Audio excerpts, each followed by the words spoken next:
Marcos, capítulo de número 5. Eu vou ler a partir do versículo 1 com vocês. Marcos, capítulo de número 5. Vamos ler a partir do versículo de número 1. Nós vamos ver o encontro com Jesus, com uma pessoa muito inusitada aqui. Marcos 5:1 diz assim: Jesus e os discípulos chegaram a outra margem do mar, a terra dos Gesarenos. Ao desembarcar, logo um homem possuído de espírito imundo veio dos túmulos ao encontro de Jesus. E esse homem vivia nos túmulos e ninguém podia prendê-lo, nem mesmo concorrentes, porque tendo sido muitas vezes preso com correntes e cadeias, as cadeias foram quebradas por ele, e as correntes foram despedaçadas, e ninguém conseguia dominá-lo. Andava sempre de noite e de dia, gritando por entre os túmulos e pelos montes, ferindo-se com pedras. Quando de longe viu Jesus, correu e prostrou-se diante dele, gritando em alta voz: O que você quer comigo, Jesus, Filho do Deus Altíssimo? Por Deus peço-te que não me atormentes. Ele disse isso porque Jesus tinha dito a ele: Espírito imundo, saia desse homem. Então Jesus lhe perguntou: Qual é o seu nome? Ele respondeu: Legião é o meu nome, porque somos muito. E pediu-lhe com insistência que não os mandasse para fora do país. Ora, uma grande manada de porcos estava pastando ali pelo monte, e os espíritos imundos pediram a Jesus: Mande-nos para os porcos, para que entremos neles. E Jesus o permitiu. Então, saindo, os espíritos imundos entraram nos porcos, e a manada, que era cerca de 2.000, precipitou-se despenhadeiro abaixo, para dentro do mar, onde se afogaram. Os que tratavam dos porcos fugiram e foram anunciá-lo à cidade pelos campos. Então o povo saiu para ver o que tinha acontecido, e aproximando-se de Jesus, viram o endemoniado, o que antes estava dominado pela legião, assentado, vestido, em perfeito juízo, e temeram. Os que haviam presenciado os fatos contaram-lhes o que tinha acontecido ao endemoniado, e também falaram a respeito dos porcos, e começaram a pedir com insistência que Jesus se retirasse da terra deles. Quando Jesus estava entrando no barco, aquele que antes estava possuído pelos demônios pediu com insistência que Jesus o deixasse ficar com ele. Jesus, porém, não o permitiu. Ao contrário, ordenou-lhe: Vá para a sua casa, para os seus parentes, e conte-lhes tudo o que o Senhor fez por você e como teve compaixão de você. Então ele foi e começou a proclamar em Decápolis tudo o que Jesus lhe tinha feito, e todos se admiraram. Feche os olhos comigo. Papai, nós estamos diante da Tua Palavra, das Escrituras Sagradas, e nós queremos Te pedir mais uma vez: revela a Tua vontade aqui, através da Tua Palavra, Papai. Espírito Santo, nos guia em toda a verdade, nos guia em toda a verdade das Escrituras, Pai, para que a gente possa ser transformado, Pai, a partir da revelação da Tua verdade, Pai. Que nós possamos ser libertos, que o nosso entendimento seja renovado a partir da revelação da Tua Palavra, Pai, no nome de Jesus. Amém e amém. Quando você vai montar a introdução de uma pregação, você sempre pensa em como prender a atenção das pessoas para que elas fiquem atentas à sua pregação.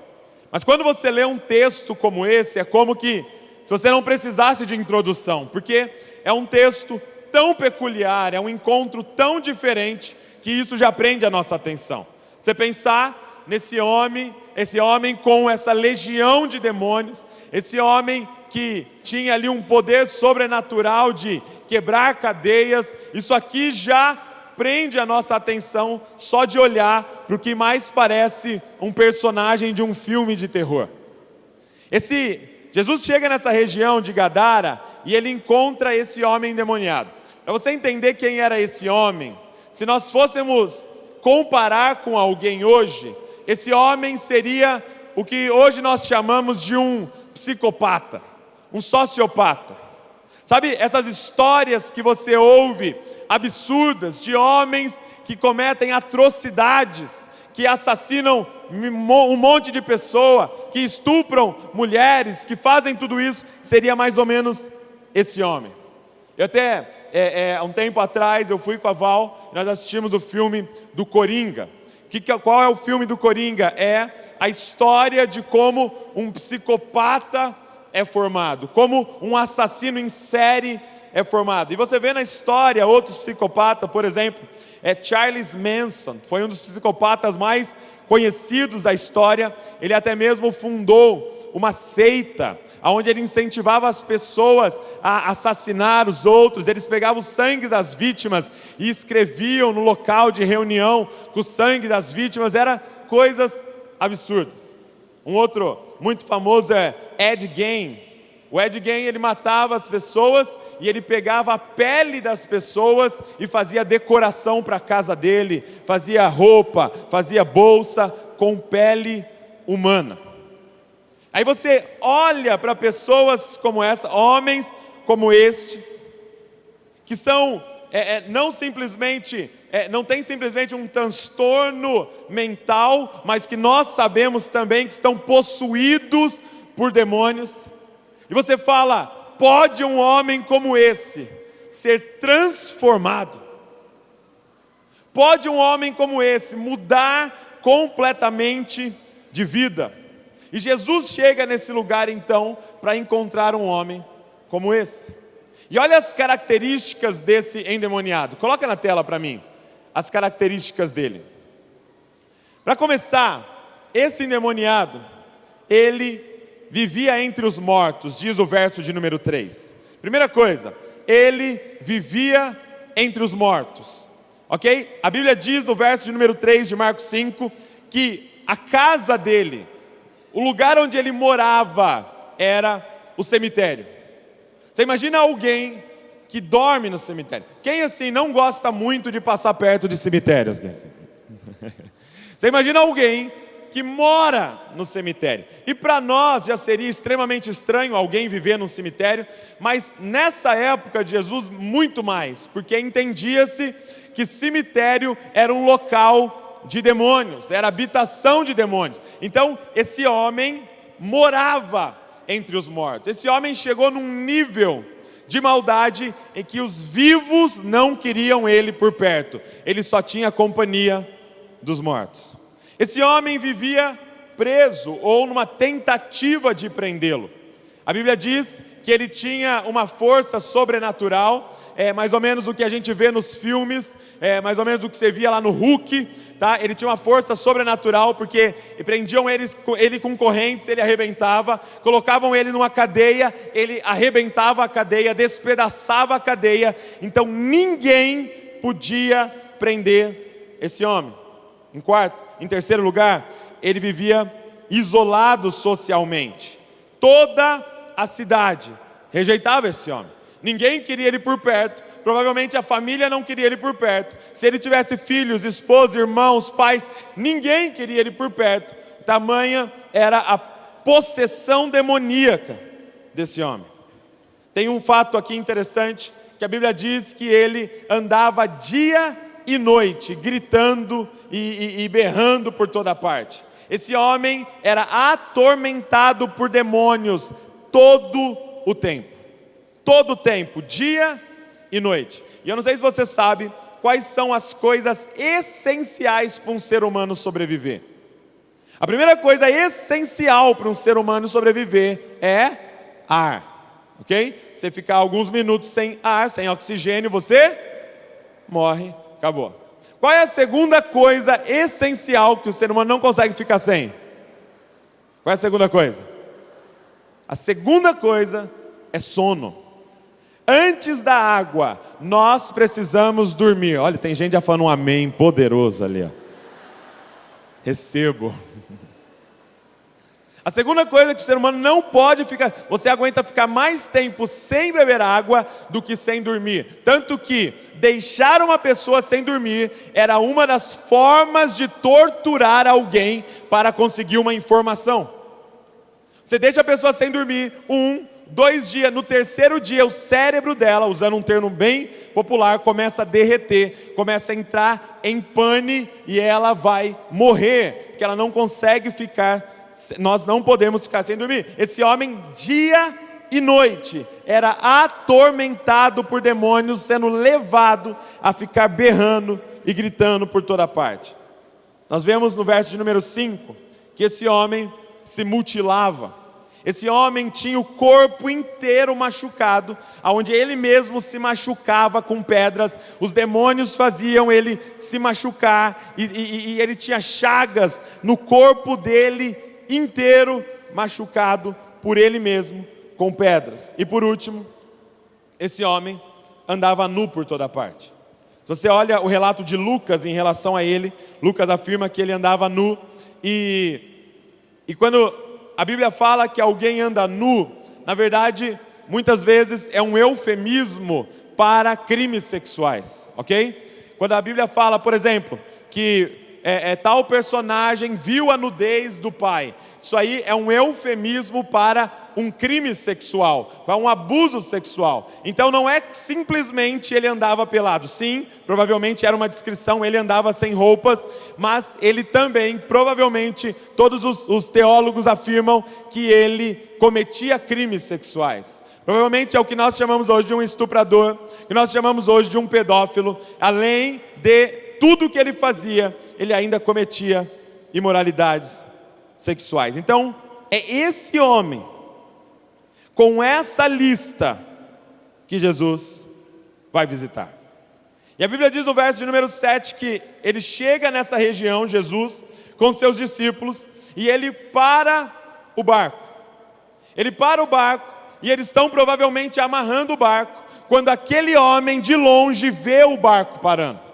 Provavelmente ele pensou: mais uma vítima, mais um grupo desavisado, não é dessa região, não sabe quem eu sou, e eu vou lá atacar. E a Bíblia diz que ele começa a descer correndo em direção ao barco. Mas quando ele está correndo em direção ao barco, os olhos dele viram quem estava no barco. De longe a Bíblia diz que ele avista, e quando ele vê quem estava no barco, aquele que ninguém podia prender, corre e se prostra aos pés de Jesus e começa a adorá-lo. Ah, meu irmão, deixa eu te dizer uma coisa. Você tem medo de demônio? Os demônios se prostram aos pés dele e pedem permissão para fazer alguma coisa. É muito doido, porque esses demônios correm, se prostram aos pés de Jesus e fazem uma declaração: o que temos nós contigo, Filho do Deus Altíssimo? Sabe o que é interessante? É que se você lê Marcos e os capítulos anteriores, ninguém tinha tido essa revelação, ninguém tinha entendido quem ele era. Os discípulos não sabiam quem ele era, os mestres da lei não sabiam quem ele era, os pais de Jesus não tinham entendido quem ele era, os irmãos não sabiam quem ele era. A primeira declaração é da boca de uma legião de demônios, dizendo: nós sabemos quem você é, tu és o Cristo, tu és o Filho do Deus Altíssimo. E sabe qual é a questão para mim, gente? O inferno sabe quem Deus é. A pergunta é se você sabe quem habita em você, cara. Cara, quando você entra na universidade, você está entendendo quem você carrega? Você está entendendo que quando você entra na empresa, com Cristo em você, você não está entrando para guerrear, que eles, os demônios, os principados, vêm aos pés dele para pedir permissão para fazer alguma coisa? Você já entendeu quem habita em você? Você já entendeu quem é que está em nós? Você já entendeu em nome de quem que nós estamos andando? Ele é a luz do mundo. E luz, gente, não está em guerra contra as trevas. Só tem trevas aonde a luz não foi ligada. Se nós desligarmos as luzes aqui, isso aqui vai ficar tudo escuro. Quando nós apertamos o interruptor da luz, não começa uma batalha entre a luz e as trevas, e a luz tentando entrar e as trevas impedindo. Não, acendeu a luz, as trevas têm que ir embora. Ou seja, é só a gente chegar carregando Ele. É só a gente entrar carregando Ele. Não é nenhuma guerra, é só ocupar o lugar com a luz do mundo que habita em nós. Eles vêm e se ajoelham aos pés de Jesus.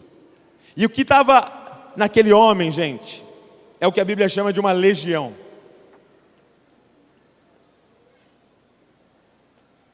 Era uma legião. Uma legião é um termo, na verdade, de exército, que quer dizer 6.000 soldados, mais ou menos. Então, quando ele falava, está vindo uma legião de soldados, eram mais ou menos 6.000 soldados. Então, o que a Bíblia está dizendo é que haviam 6.000 demônios. Um termo que ele usou. Você imagina um homem possuído por 6.000 demônios.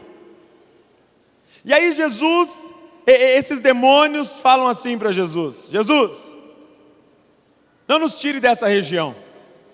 O que eu queria que você entendesse hoje aqui? Existem principados, potestades, existem demônios regionais.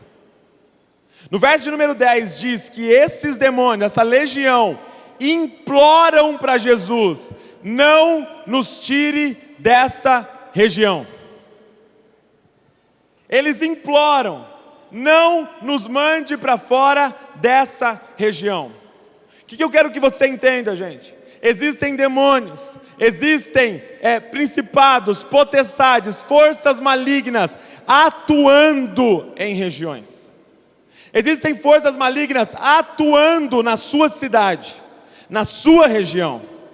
Tem coisas que estão acontecendo lá, que não acontecem em outros lugares, por influência maligna na sua cidade, que é diferente de Bragança Paulista. É por isso que nós, como filhos maduros, precisamos pedir uma coisa para Deus: discernimento de espírito. Nós precisamos discernir a nossa cidade. Eu preciso discernir Bragança Paulista. Você precisa discernir Taubaté. Você precisa discernir o que está acontecendo na sua cidade, para que você possa batalhar contra esses demônios, para que nós possamos interceder, para que nós possamos ser intencionais naquilo que a gente está fazendo. Ele diz: não nos tire dessa região. E é interessante que, como o mundo espiritual respeita as fronteiras, existe, gente, uma mentalidade satânica sobre o Brasil, atuando no Brasil. Até coloquei aqui, por exemplo, se a gente pensar em Brasil, as coisas que acontecem no Brasil. Cara, miséria. Gente, você tem noção que nós somos, na questão de matéria-prima, na questão de natureza, na questão de meio ambiente, o país mais rico do planeta? Tem noção que a floresta que todo mundo queria ter está com a gente e é nossa?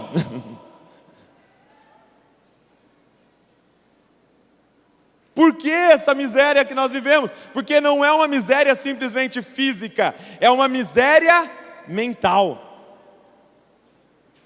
É uma mentalidade de miséria que foi instalada na nossa mente. Lá em Bragança, a gente tem a empresa, né, o Dizascope como organização, e às vezes a gente ia entrevistar pessoas para entrar no Dizascope, e uma pergunta que a gente fazia, que todo entrevistador faz, né, você quer ganhar quanto? As pessoas respondiam: não, estava pensando uns R$1.000, assim.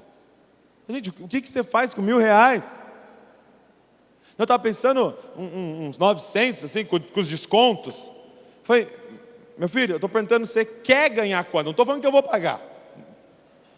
Mas você quer quanto? Fala 100 mil, pô. Fala 20 mil, fala 30 mil. Mas nós fomos travados na nossa mentalidade por uma mentalidade de miséria, de simplesmente sobreviver, de fazer a faculdade que vai dar, porque é mais pertinho da minha casa e porque eu ganhei uma bolsa. Mas nós não conseguimos romper na nossa mentalidade. Os discípulos de João Batista chegam para falar com Jesus. João Batista está preso, e aí eles perguntam assim: é você mesmo ou a gente espera outro? O que Jesus diz? Fala para ele lá, os cegos, está acontecendo o que com eles? Estão vendo. Os leprosos, está acontecendo o que com eles? Estão sendo curados. Os coxos estão andando. Os paralíticos estão levantando. Os mortos estão ressuscitando. E os pobres? O que está acontecendo com os pobres? Não parece mancada? Os pobres estão ouvindo o evangelho do reino. Fala, poxa, os pobres tinham que ser enriquecidos. Mas não, por quê? Porque pobreza não é questão de dar dinheiro. Pobreza é uma questão de mudar a mentalidade. E quando o evangelho do reino chega, a mentalidade é mudada e a miséria vai embora. Quem está entendendo o que eu estou falando? Miséria, cara. Se nós discernirmos a nossa nação, nós estamos com uma onda de depressão e ansiedade. Num país tropical, abençoado por Deus. Praia, com tudo de bom do melhor, com comida mineira, gente. Como é que nós estamos em depressão e ansiedade? Mas porque não é simplesmente você olhando no lógico palpável, é um principado, é um potestade, são demônios regionais atuando na nossa nação. Você olha para o índice de suicídio, se você olha para a corrupção, que a gente não precisa nem detalhar aqui, se você olha para a imoralidade sexual na nossa nação, se você olha para a mentalidade de escravo, como Paulo disse aqui, essa mentalidade de operário, é fazer. Interessante que as nossas escolas só formam operários. A escola não está interessada em te ensinar a pensar, a escola está interessada em te ensinar a decorar uma frase e copiar num papel. Tirou 10. Porque quem tem melhor memória, não quem cria mais, quem pensa mais, quem projeta mais, quem tem mais visão. Porque está sendo treinado para ser um operário, fazer, para que você acredite que você vale aquilo que você faz. Uma mentalidade de escravos.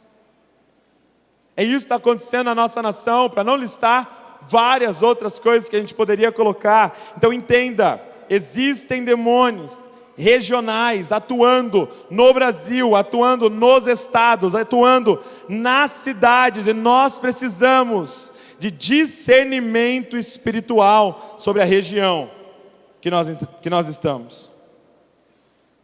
E quando aqueles demônios pedem então para Jesus, implorando, não deixa a gente sair dessa região.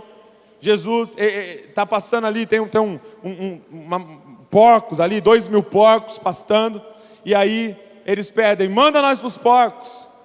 E Jesus libera, e eles entram nos porcos, e de repente, gente, no mesmo dia, a mancha verde é dizimada. Tô brincando. Mancha verde é a torcida do Palmeiras, você que não entendeu. E de repente, aqueles 2.000 porcos se suicidam. Aqueles 2.000 porcos se jogam no mar, e eles perdem 2.000 porcos. Por que desse detalhe, gente? Por que dos porcos? Porque o que você tem que entender é que naquela cidade eles tinham uma economia baseada na quebra da lei de Deus. Deus, em sua lei, colocou que o porco seria um animal impuro, que não deveria ter contato com ele, não deveria consumi-lo, e aquela cidade tinha uma economia baseada na quebra da lei de Deus. A economia deles era baseada nisso. Tanto que é bem provável que não havia um dono daquela manada de porcos. Haviam vários donos, porque a cidade sai para ver o que aconteceu. E quando a cidade sai para ver o que aconteceu, eles se encontram com Jesus. E os homens que estavam ali cuidando de porcos, falam para eles sobre duas situações. Presta atenção. Duas situações. Eles falam, porque eles presenciaram o homem sendo liberto e os porcos sendo mortos. Eles dizem para a cidade inteira, olha, esse homem libertou esse psicopata, e agora ele está aqui, vestido, consciente, completamente transformado. Mas ele também matou os porcos. E de repente, aquela cidade tem que escolher entre gente e porcos. Entre celebrar a transformação de uma pessoa ou lamentar a morte dos porcos. Jesus estava numa cidade que amava mais seus porcos do que pessoas. Jesus estava numa cidade que amava mais a sua ilegalidade do que gente. Jesus estava numa cidade que escolheu os porcos e rejeitou as pessoas. Era isso que esses demônios estavam instalando na mentalidade daquela cidade. Ame mais coisas do que gente. Ame mais projetos do que gente. Ame mais tijolo do que gente. Ame mais objetos do que gente. O que você ama mais? Porque quando Jesus chega, uma coisa tem que ser invertida. Gente tem que estar acima de todas as coisas, cara. Quando Jesus chega, gente vale mais do que porcos. O que você ama mais? E é muito fácil a gente identificar o que a gente ama mais. Por exemplo, os pais aqui. Quem é pai aqui? Levanta a mão só para eu ver. Quem é pai? Quem tem filho? Imagina que você tem 2 filhos, um briga com o outro. E um dá um arranhão no outro, assim, ó. Aí fica uma marca, uma arranhadinha assim. Quão intenso você é em conversar com seu filho que arranhou o outro filho? Quão bravo você fica porque seu filho deu uma arranhada no outro filho? Agora, se o seu filho pega o seu iPhone 11, você parcelou em 12 vezes, e derruba, e racha a tela assim, ó, de fora a fora, quão intenso você é na bronca que você vai dar? Quão bravo você fica? O que vale mais? O arranhado no braço do seu filho, ou ele pegar uma pedra e arranhar o seu carro? O que te deixa mais bravo? O que te faz ser mais intenso? Jesus estava numa cidade onde porcos valia mais do que gente. E aquele povo então expulsa Jesus. Gente, por que rejeitaram Jesus? E não só aqui nessa cidade, mas porque aquela sociedade rejeitou Jesus. Porque quando Jesus chega, ele começa a mexer com a podridão do sistema. Como é que você mata alguém que cura, liberta, ama, fala de relação, que fala de amor? Como é que você mata alguém assim?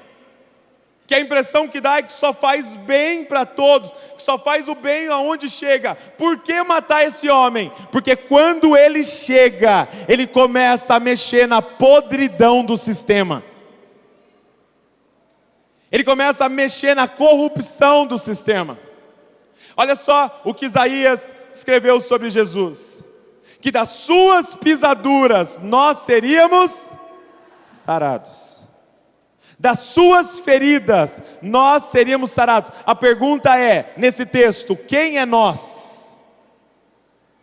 Porque a gente usa esse texto simplesmente para cura física. O irmão está com uma dor de cabeça, você chega e fala: vamos orar aqui, porque pelas pisaduras de Jesus você vai ser sarado. E eu creio nisso, claro, Jesus cura. Mas Isaías escrevendo ali está falando de quem? Pelas suas pisaduras nós seremos sarados. Quem?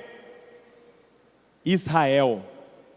Quem estava doente? Lê Isaías capítulo de número 1.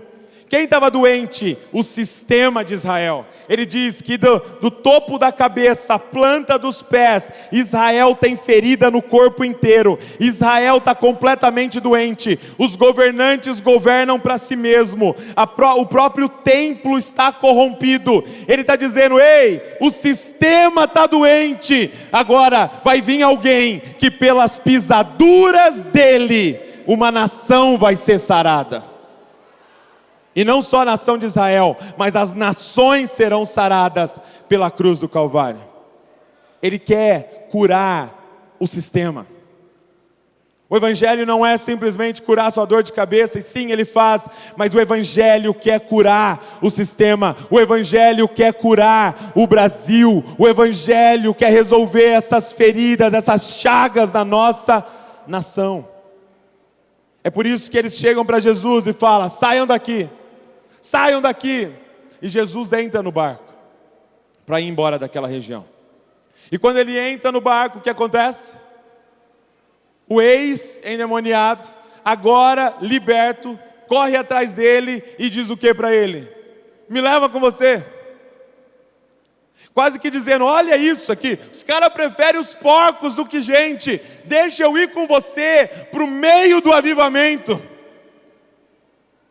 E sabe, eu falei essa meia hora aqui, 25 minutos, mas na verdade eu queria falar só isso aqui para vocês.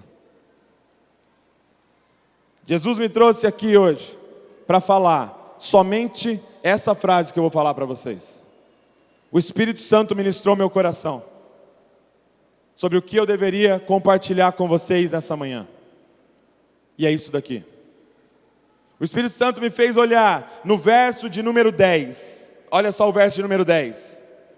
Os demônios dizendo: e imploravam que não os mandasse para fora do país. Os demônios imploraram para Jesus: não nos mande para fora do país. E o primeiro que se converte implora para Jesus para sair do país. Jesus fala para ele: não, você fica, porque se você sair, os demônios ocupam, porque você é a solução para esse lugar. Ei, você fica. Por quê? Porque agora você me representa nesse lugar. E agora esses demônios não vão mais atuar em Decápolis. Por quê?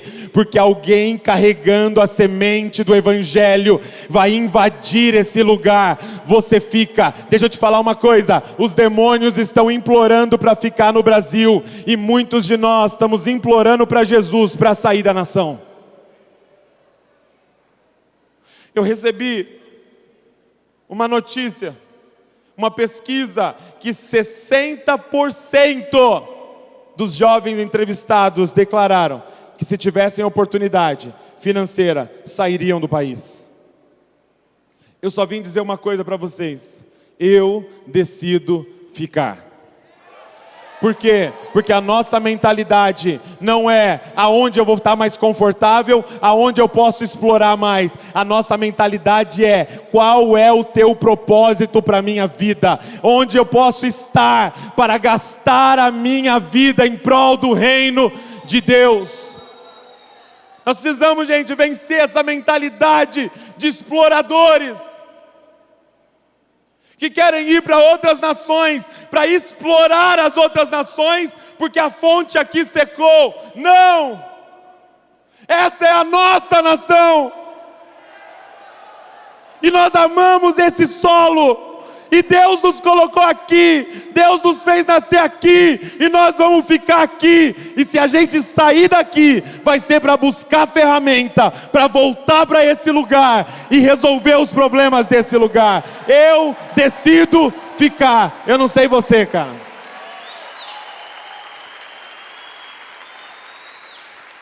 Se a gente sair, eles vão ocupar. A igreja saiu da moda, os demônios ocuparam. A igreja saiu do cinema, eles ocuparam.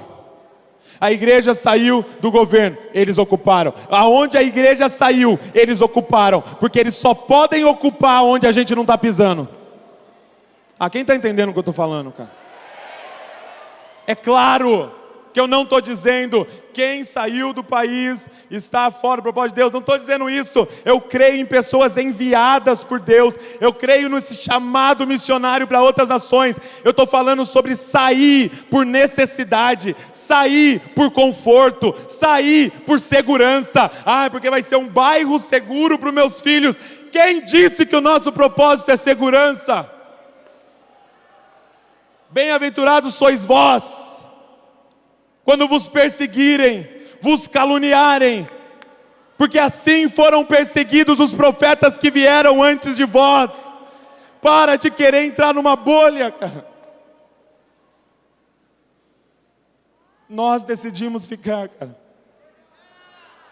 porque essa é a nossa nação. Nós vamos curar a nossa nação. Nós vamos resolver o problema da nossa nação. Os demônios pediram para ficar. O primeiro crente pediu para sair.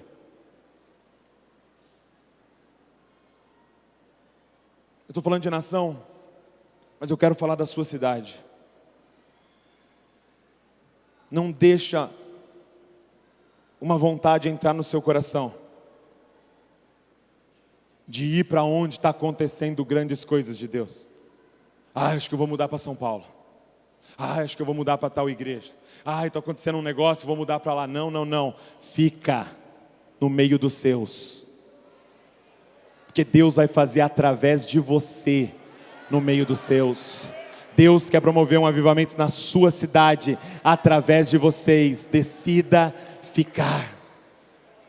Se for sair, saia para buscar ferramenta, para voltar para o meio dos seus, para curar aonde Deus plantou você. Cara, nós decidimos ficar. Quem está comigo? Você vai ter que cancelar aí algumas coisas que você estava planejando.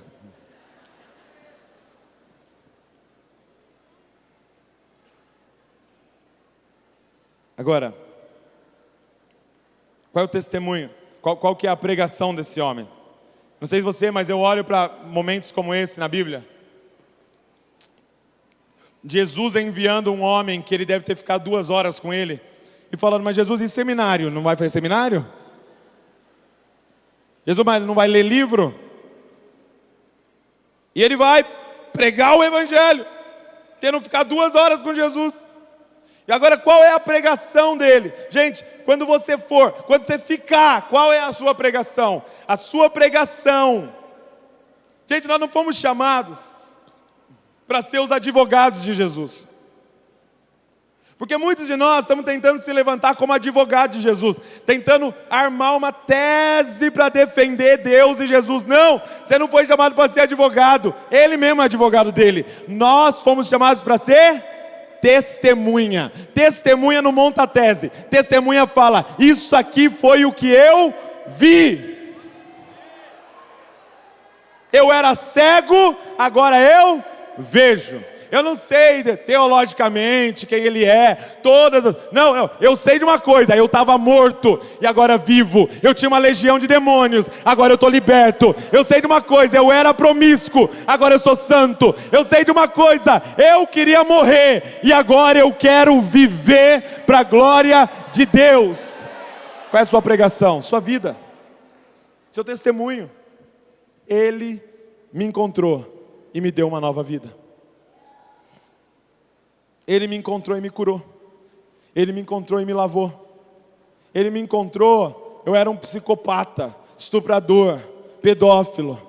E Ele me deu uma página em branco. Gente, olha para essa lista. Coloca para mim. Eu te pergunto, como que Jesus pode pegar alguém com essa lista e em 1 segundo dar nova vida para ele? Tá, e o que ele fez, não conta? Sabe onde uns lugares está acontecendo assim, um avivamento? É nas prisões. Tem gente se convertendo dentro de cadeia, gente, a rodo. É culto nas prisões, e pessoas se convertendo. Só que assassinos, ladrões, estelionatários, se convertendo. E eu te pergunto, o que acontece com essa lista? Porque às vezes alguns amigos do Evangelho, pessoas que ainda estão paquerando o Evangelho, olham para um negócio como esse e falam assim, mas Jesus joga tudo para baixo do tapete? O que você fez passou, acabou assim? Ele esquece, não, vamos esquecer. Joga para baixo do tapete, finge que não aconteceu, nova vida para você. O que a gente faz com essa lista? Por que Jesus pode chegar para um psicopata como esse e transformá-lo em 1 segundo? Sabe por quê? Que Jesus pôde chegar na sua vida, com a sua lista, e te transformar no momento em que Ele te encontrou. Porque de repente, essa lista não era mais a lista do gadareno. Essa lista agora era a lista dele. Ele podia tirar aquele homem de entre os mortos, porque ele estava indo para dentro do sepulcro, no lugar daquele homem. Sabe por que que ele podia falar para aquele homem, você está liberto? Porque ele estava preso, ele seria preso no lugar daquele gadareno. Sabe por que que ele podia falar, ei, volta para o seu convívio social? Porque ele seria isolado e abandonado por todos no lugar daquele gadareno. Sabe por quê? Ele ficaria sem dormir dia e noite, ele teria o corpo inteiro ferido para que aquele homem fosse curado, e ele seria pendurado completamente nu para devolver as roupas daquele homem. Ei, ele pegou a sua lista e tomou para ele, para que você possa pegar a lista dele e tomar para você. Tudo que ele é, tudo que ele tem, agora é seu, porque esse é o Evangelho. Ele trocou de lugar com a gente, cara. Agora vá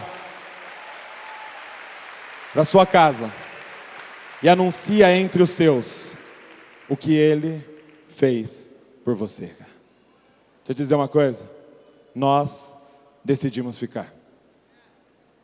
E eu queria te fazer um desafio, antes da gente ir para o almoço. Nessa conferência a gente queria atacar um público, que são as crianças e adolescentes da nossa nação. Eu queria que você saísse daqui comprometido com crianças e adolescentes, com o futuro da nossa nação.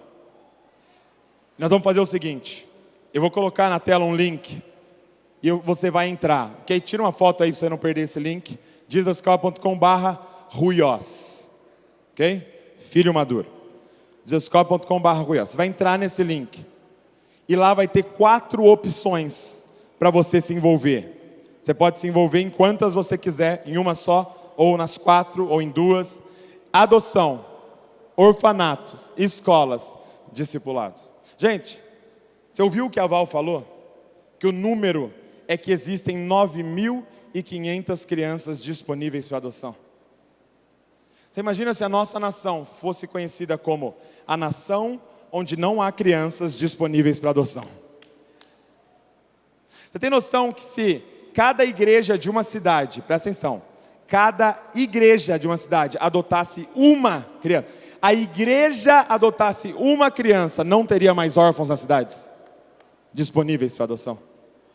Não estou falando de cada casal da igreja adotar uma criança, estou falando da igreja adotar os irmãos se reunirem e falar assim, ó, o que é difícil? Dinheiro? Então todo mundo aqui vai dar R$100 por mês para você cuidar dessa criança. Qual é o casal que topa? Beleza, nós resolveríamos todos os órfãos disponíveis em uma cidade. Você tem noção disso? Mas sabe por que nós não pensamos nisso? Porque nós estamos planejando viajar.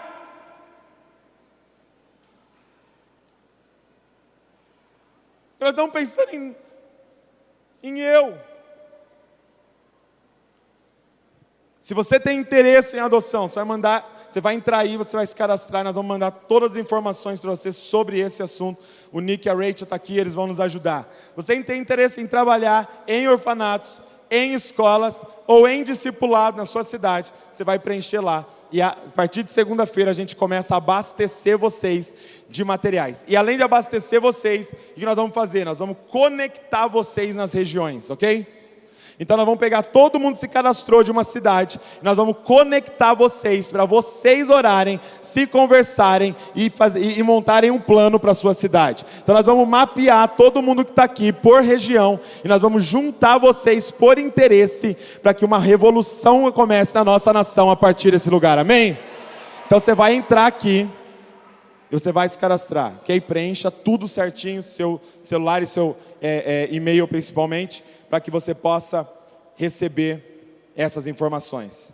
E nós vamos começar isso. Nós não sabemos o que vai dar. Nós não temos previsão do futuro. Nós vamos juntar as pessoas que têm o mesmo interesse, para a gente atacar crianças e adolescentes na nossa nação. Nós vamos entrar nas escolas, gente. Nós vamos mudar as escolas. Nós vamos tirar as escolas dessa mentalidade demoníaca. Nós vamos entrar nas escolas para curar esses lugares. Deus vai nos dar isso, cara. Deus vai nos dar isso. Fica de pé no seu lugar. Eu quero orar junto com vocês.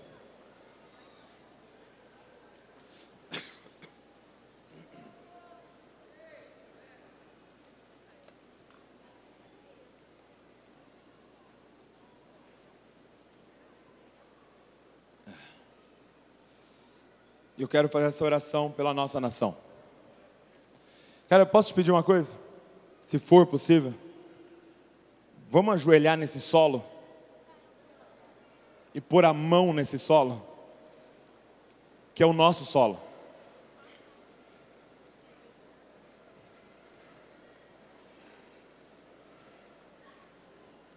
Isso aqui é a nossa terra. Ele plantou nós aqui. Ele nos deu esse lugar. Você foi enviado do céu para cumprir o seu propósito aqui. Eu quero promover agora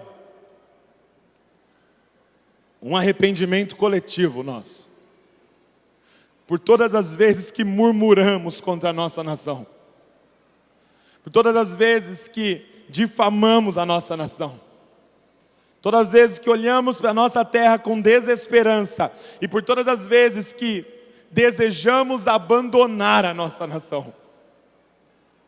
Nós queremos nos arrepender. Comece a orar, comece a clamar agora. Senhor, como Brasil, nós queremos nos arrepender, Senhor, por essa lista, Senhor, de imoralidade, Senhor.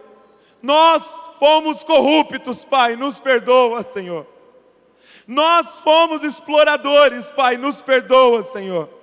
Nós, como nação, pecamos contra Ti, nos perdoa, Senhor. Nós abandonamos os órfãos e as viúvas, nos perdoa, Senhor. Nos perdoa por toda, Senhor, imoralidade, Pai. Por todo o sangue derramado, por todos os abortos, Pai. Por todo o abandono, Senhor. Por tudo, Senhor, que nós, como Brasil, fizemos, Pai. Perdão por toda a corrupção, Senhor. E nós te pedimos perdão como igreja brasileira, Pai, por nos fechar em nós mesmos, Pai, e abandonarmos a nossa nação, Senhor. Pai, com a mão nesse solo, Pai, nós queremos orar pelo Brasil, e mais uma vez declarar que esse lugar é Teu, Senhor, que Tu és o Rei da nossa nação, Pai, que essa terra é Tua, Pai, e ela será sim uma terra de ordem, Senhor, e de progresso, Pai. Que ela será uma terra, Senhor, de prosperidade, Pai, de justiça, de paz e de alegria, Senhor. Pai, eis-nos aqui, Pai. Nós decidimos ficar, Senhor. Senhor, reaviva o nosso amor pela nossa nação, Pai. Senhor, reacende a chama no nosso coração pelas cidades, Pai. Cada cidade aqui representada, Senhor, reacende as nossas chamas, reacende a chama do nosso coração pelas nossas cidades, Pai. Pela nossa terra, Pai, que o Senhor nos deu como herança, Papai. E que nós possamos cumprir o Teu propósito nesse lugar, Pai. Que nós possamos terminar dizendo: combati o bom combate, terminei a carreira, guardei a fé, e que possamos ser entregues como oferta de libação sobre esse solo, Pai. Nós acreditamos na nossa nação, Senhor. Nós acreditamos no que o Senhor pode fazer nesse lugar, Pai, e nós não vamos abandonar ela, Senhor.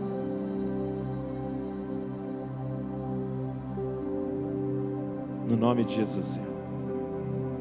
Amém. E amém.